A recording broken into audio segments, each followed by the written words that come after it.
Yo, yo, yo, yo. Magandang tanghali, mga der, mga gar, mga di, mga F, mga pre, mga tol.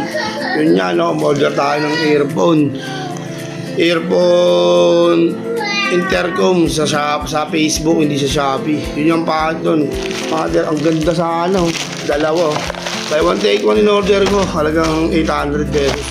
Dalawa. Buy one take one yun, 800. Yun nga mga der, kinakasabahan ng loob ko. Pagbukas ko, okay na sana eh. Balot na balot eh.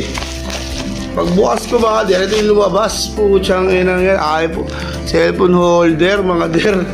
Ayun na, scam na kayo. Hindi natin masisisi yung rider, hindi natin mababalik yan. Kasi hindi na natin makakontak yung Facebook. Kung si Shopee ko lang ito in order talaga. Marerepand ko ito eh, sa Shopee. Kasi Facebook.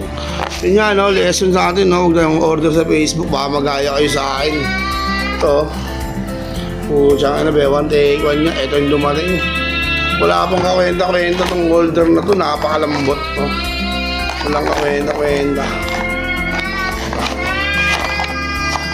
Wala tayong magagawa.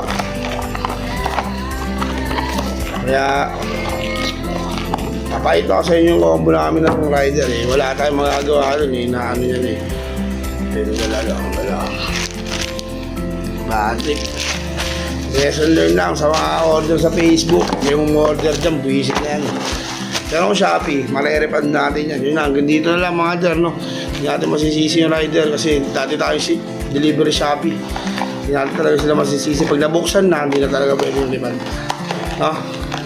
Kakausapin yung seller eh, kasi Facebook yung seller, nasa Facebook yung seller, di natin makakausap yan, di natin marerepand yan, di katulad ng Shopee, pwede natin i-refund yan pag sa Shopee. Ano natin na may problema, hindi nila ibibigay yung pera sa seller, babalik nila sa atin. Pero dito sa Facebook, wala tayong magagawa. Kaya hanggang dito na lang mga der, no? Salamat.